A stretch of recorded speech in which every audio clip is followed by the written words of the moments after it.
to my party. We're just getting started. A life is a dream or a nightmare scarring. You will hear a woman, Paula, phoning her friend Ralph about an application to the local council for money for their drama club.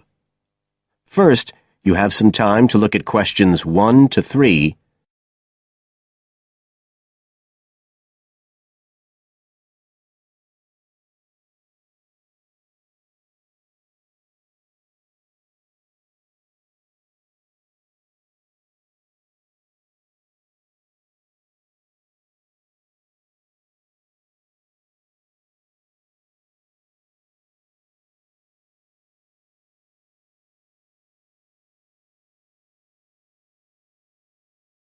Now we shall begin. You should answer the questions as you listen, because you will not hear the recording a second time. Listen carefully and answer questions 1 to 3.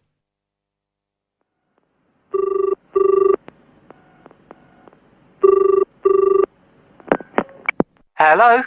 Ralph, it's Paula. Hi. You know I told you we could apply to the local council for money for our drama club? I've got the application form here, but we need to get it back to them by the end of the week. I could send it on to you. You really ought to fill it in as president of the club, but I don't know if it'll get to you in time. Well, you're the secretary, so I expect it's okay if you fill it in. Yeah, but I'd really like to check it together. Right, that's fine. Like, the first part asks for the main contact person. Can I put you there? Sure. Right, so that's Ralph Pearson. Oh, and then I need your contact address. So that's 203 South Road, isn't it? No, 2:30. Oh, sorry, I always get that wrong. Then it's Drayton. Oh, do you think they need a postcode? Better put it, it's DR6 8AB. Okay. Telephone number. That's 01453 586 098, isn't it? Yes. Right. Now, in the next part of the form, I have to give information about our group. So, name of group, that's easy. We're the Community Youth Theatre Group. But then I have to describe it. So, what sort of information do you think they want? Well, they need to know we're amateurs, not professional actors. And how many members we've got. What's that at present, 20? 18. And should we put in the age range, that's 13 to 22? No, I don't think we need to. But we'd better put a bit about what we actually do. Something like members take part in drama activities. Activities and workshops? OK. Right. That's all for that section, I think. You now have some time to look at questions 4 to 10.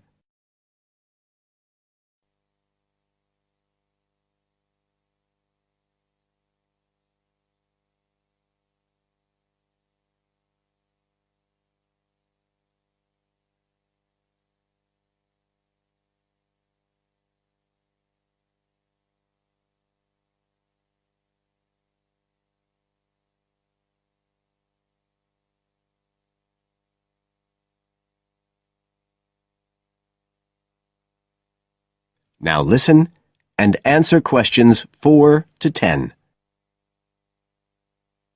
Now, the next bit is about the project itself, what we're applying for funding for. So, first of all, they need to know how much money we want. The maximum's £500. I think we agreed we'd ask for 250, didn't we? OK. There's no point in asking for too much. We'll have less chance of getting it.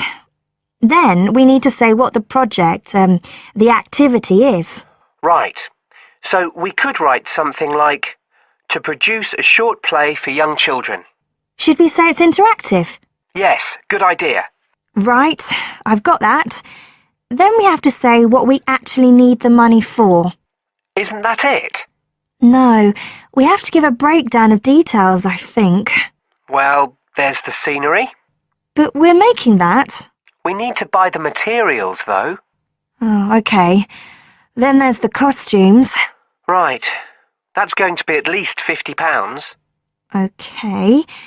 And what else? Oh, I just found out we have to have insurance. I don't think it'll cost much, but we need to get it organised. Yes, I'd forgotten about that. And we could be breaking the law if we don't have it. Good thing we've already got curtains in the hall. At least we don't have to worry about that. We'll need some money for publicity. Otherwise, no one will know what we're doing. And then a bit of money for unexpected things that come up. Just put sundries at the end of the list. Okay, fine. Now, the next thing they want to know is if they give us the grant, how they'll be credited. What do they mean, credited? I think they mean how we'll let the public know that they funded us. They want people to know they've supported us. It looks good for them. Well, we could say we'd announce it at the end of the play. We could make a speech or something. They might prefer to see something in writing. We'll be giving the audience a programme, won't we? So we could put an acknowledgement in that? Yeah, that's a better idea. OK, and the last thing they want to know is if we've approached any other organisations for funding and what the outcome was. Well, only National Youth Services. And they said that at present funds were not available for arts projects. Right, I'll put that. And then I think that's it. I'll get that in the post straight away. I really hope we get the money. I think we've got a pretty good chance. Hope so anyway. Thanks for doing all this, Paula. That's okay. See you soon. Bye. Bye. That is the end of part 1. You now have half a minute to check your answers.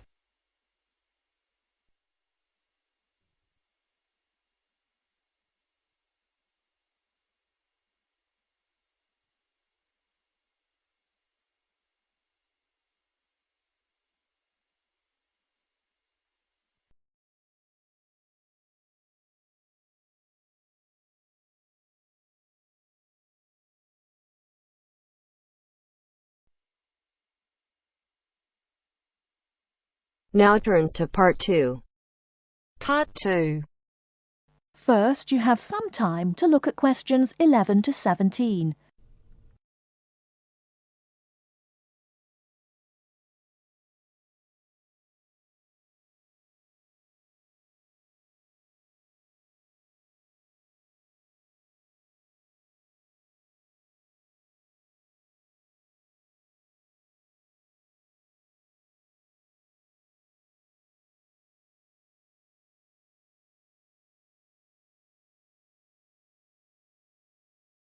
Now, listen carefully and answer questions 11 to 17. Hello, and thanks everyone for coming here today. I know it's always a bit stressful going for a job interview, but it's best to be prepared. For any of you who may not know me, my name is Fiona Ogilvie, and my job is to offer guidance and support for students with special needs. Now, you wouldn't be here today if you weren't interested in finding a job in the holidays. So let's get down to it and see what things you need to be looking out for. Most of you, I hope, will be applying for jobs with the companies that have been recommended by the university. The reason for this is that we here at the university already know these companies and have established good working relationships with them. I've also been to visit all of them and checked out the facilities they have to offer. You really need to make informed choices when you're looking for a job and make sure you know before you even get to the interview stage that your needs will be met. But I know that some of you are applying for jobs independently and have looked at companies outside the university recommended list. So for you, it's best to plan ahead and be aware of what it is you may need while you're working. Things that you need to check when you go for an interview are there enough toilet facilities and are these easily accessible? Also, you want to check that all the public areas inside the building are barrier-free, so you can get direct access to these public spaces whenever you need to. And ask about ramps into the building so you know how many there are and where they are located. These kinds of things are so much more difficult to sort out when you've started work, as they take time. But ramps are an absolute must, so please make sure you know where they are. Another thing you must make sure of is that the lifts have the correct lowered control panels. Ask if all the lifts have this facility or if it's only certain ones. Now, something I think that is often overlooked is working hours. What you want to make sure of is that you get flexi time. This basically means that your working hours are flexible and you can clock on and clock off in times that suit you. Within reason, of course. Most companies do recognise that it takes much longer for someone in a wheelchair to get on and off buses and trains. Public transport can take that much longer, so you need to be organised and prepared. And for those of you lucky enough to own a car, check how many disability parking spaces are available. Remember that it's your right to have a disabled parking space. These also need to be near enough to a wheelchair accessible entrance or ramp. OK, are there any questions before we move on? Before you hear the rest of the talk, you have some time to look at questions 18 to 20.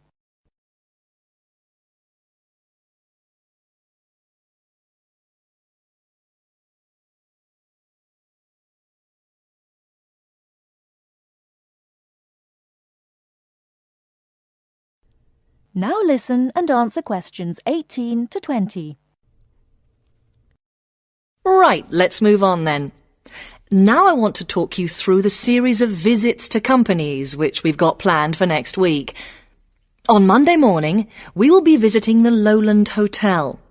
They have various summer jobs available, working as a receptionist or conference organiser in their busy conference centre, organising and setting up conferences. You need to be prepared for working in an office environment and spending quite a bit of time talking on the telephone. The bus leaves for the hotel at 9 a.m, so make sure you leave yourself plenty of time to get there. When you arrive at the hotel, please gather in the reception area and wait for someone to take you to your first session, which will be a talk. The talk at the hotel will begin at 10 a.m, and then there will be a short tour of the hotel. There will be a light lunch provided, which is usually salads and sandwiches. The next place we'll be visiting will be on Tuesday afternoon. We'll be going to visit a little local company that makes handmade paper and cards. For those of you studying art, this may be just what you're looking for. We'll be taken on a tour of the company which lasts 3 hours. The tour will start at 3:30 p.m. and after that you'll have a chance to meet some of the staff. Tea and coffee will also be provided. We have no trips planned for Wednesday, but on Thursday morning we'll be going to Tobago Travel Agency. This is a very popular choice amongst our students because you can get student discounts on holidays. We've booked a coach for this and it'll leave from outside the refectory at 8 a.m. You'll need to bring a packed lunch for this, so please don't forget. There is a little canteen where you can buy hot and cold food, but this is closed on Thursdays. Friday, we'll be having representatives from all the companies visiting us, so you will have a chance to ask any questions, and of course, put your name down on the list if you're interested in working for them over the summer. This event will take place in the main hall next to the library, and it'll run from 10:30 until 4. I really hope you make the most of this excellent opportunity to not only earn yourself some extra money, but also to gain experience of what it's like to work. And if you'd like to find out more, then please ask some of the students who worked last year. They're all wearing green badges and will be happy to speak to you afterwards. That is the end of part 2. You now have half a minute to check your answers.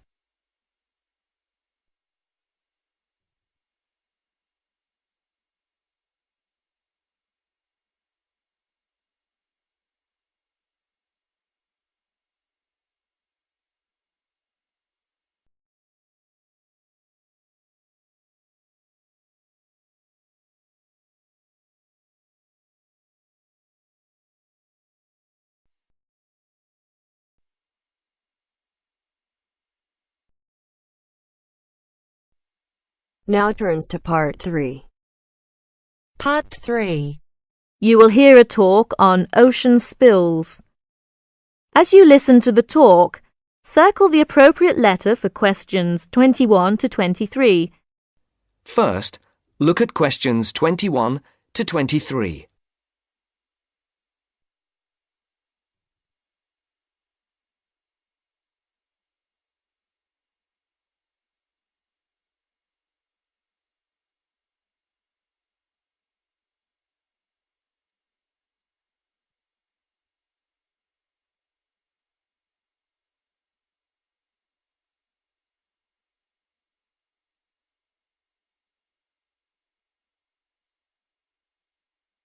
As you listen, answer the questions. Good morning, everyone.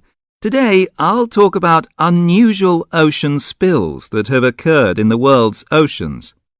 In November of 1992, people at beaches in Canada and Alaska noticed something strange. Blue turtles, red beavers, green frogs, and yellow ducks came bobbing toward them.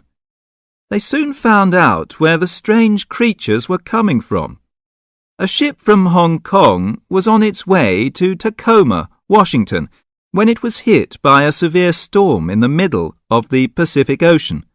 During the storm, huge waves washed 12 containers overboard. Inside the containers were 29,000 plastic bath toys. One of the containers opened, and thousands of plastic bath toys spilled out and began to float across the Pacific Ocean. 10 months later, the first yellow ducks arrived on the North American shore. Beachcombers along the shore began to find the toys and reported them to local newspapers. But the people who were most excited by the plastic toys were the oceanographers. It gave them an opportunity to study ocean currents and winds. Before the conversation continues, look at questions 24 to 30.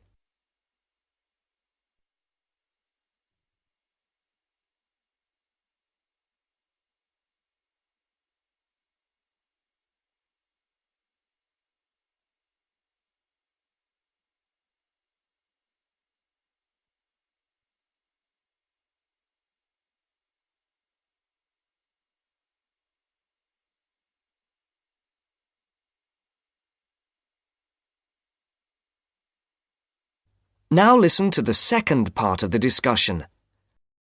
Oceanographers drop bottles into the ocean to study these things. But it would be too expensive to drop 29,000 bottles into the ocean at once. Imagine the value of studying the plastic ducks and frogs. This gave some interesting information to the oceanographers. The first toys were picked up in Sitka, Alaska, 10 months after they were washed off the ship. Some headed back into the North Pacific, while others drifted around the Arctic Ocean and headed for the North Atlantic.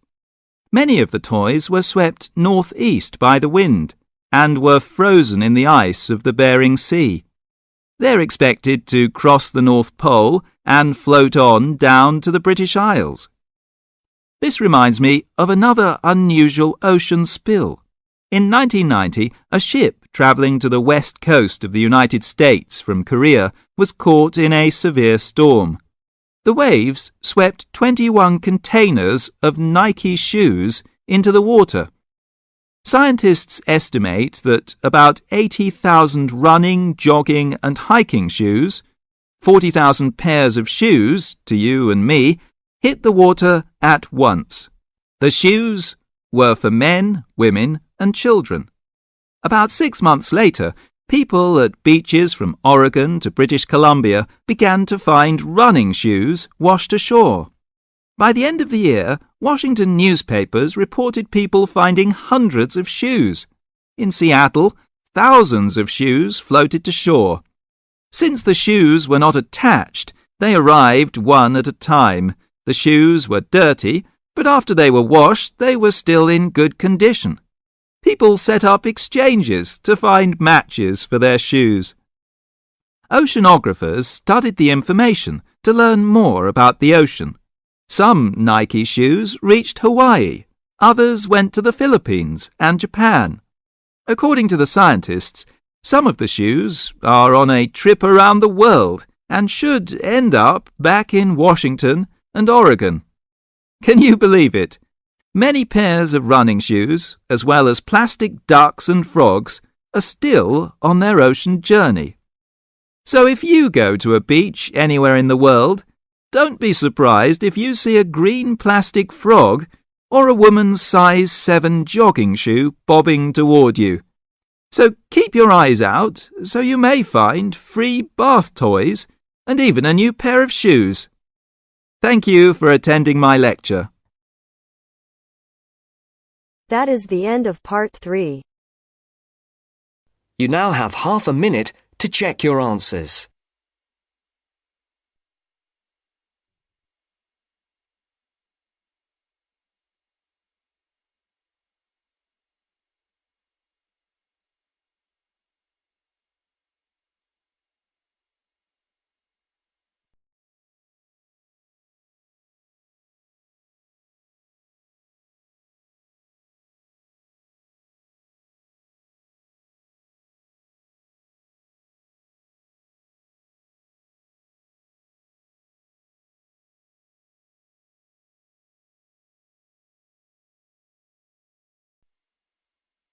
Now turns to part 4.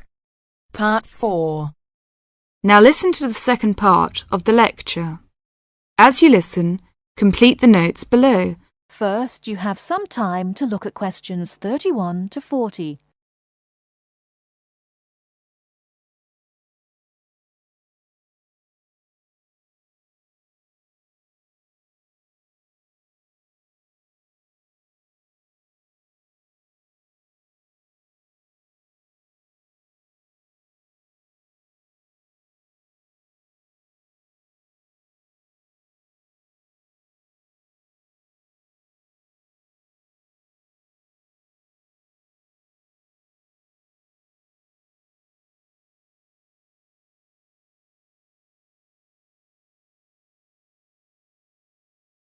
Now listen carefully and answer questions 31 to 40. Now let's turn to shopping, which may interest you more. In general, shops open at 9 o'clock in the morning and close at 5:30 in the afternoon. In country towns and quieter suburbs, smaller shops close for an hour at lunchtime, and once a week there tends to be an early closing day when most shops shut during the afternoon. Many cities have a late night once a week when shops stay open until approximately 8 o'clock in the evening. You should ensure that anything you bring into the country, such as travelling irons, heated rollers, hairdryers and electric shavers, can be used on the standard British voltage, which is 240 volts, 58Z. Many hotels will, on request, be able to supply adapters for electric shavers. When you travel, you may want to send postcards home. Stamps can be bought at post offices throughout Britain. They are open from 9 o'clock to 5:30 Monday to Friday, and until 12:30 on Saturday. Stamps can also be bought at postal centre stamp dispensers, at large stores and major tourist attractions. For posting letters, you don't have to go far before finding a red painted letterbox. Alternatively, use the letterboxes at post offices. You may ask how much to tip in hotels and how much it is for a taxi. There are no fixed rules on tariffs about this, and the following is intended only as a guide to customary practice. Most hotel bills include a service charge, usually 10 to 12%, but in some larger hotels, 15%. Where a service charge is not included, it is customary to divide 10 to 15% of the bill among the staff who have given good service. In restaurants, if a service charge is not included in the bill, then 10 to 15% is usually left for the waiter. For porters, we usually give 30p to 50p per suitcase. For taxis, 10 to 15% of the fare. Hairdressers £2 according to how much work they have done, plus 50p to the assistant who washed your hair. If you drive in Britain, you should remember to drive on the left and overtake on the right. The wearing of seatbelts is compulsory for the driver and front seat passengers. Now let's talk about full details of Britain's road regulations. A copy of the Highway Code can be obtained from offices of the Automobile Association, AA, or Royal Automobile Club, RAC, at most ports of entry. These two motoring organisations can also provide plenty of helpful information to all motorists. Contact AA. Telephone is 01 854 7373, 24-hour service. RAC telephone is 0304 204 256, 24-hour service. For something more serious, telephone operators will give you the telephone number and address of a local doctor's surgery. Alternatively, you can go to the casualty department of any general hospital or, in the case of severe emergency, dial 999. 999 is free. Remember, unless you belong to a European Community country or one with which the UK has reciprocal health arrangements, you will be charged for the full cost of medical treatment in Britain, except in the case of accidents or emergencies requiring outpatients treatment only.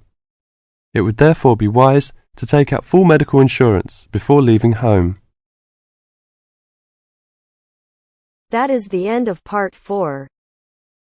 You now have half a minute to check your answers.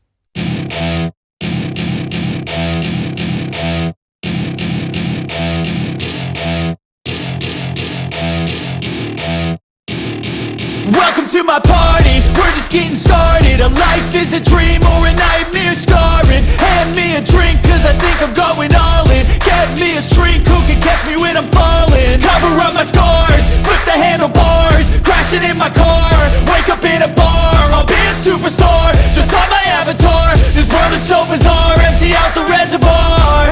Yeah, I'm taking 6 shots, yeah, straight to the face. And I wanna get lost, I'm sick of this place. Don't know how to stop when I'm feeling this way. So I'm taking 6 shots till I'm feeling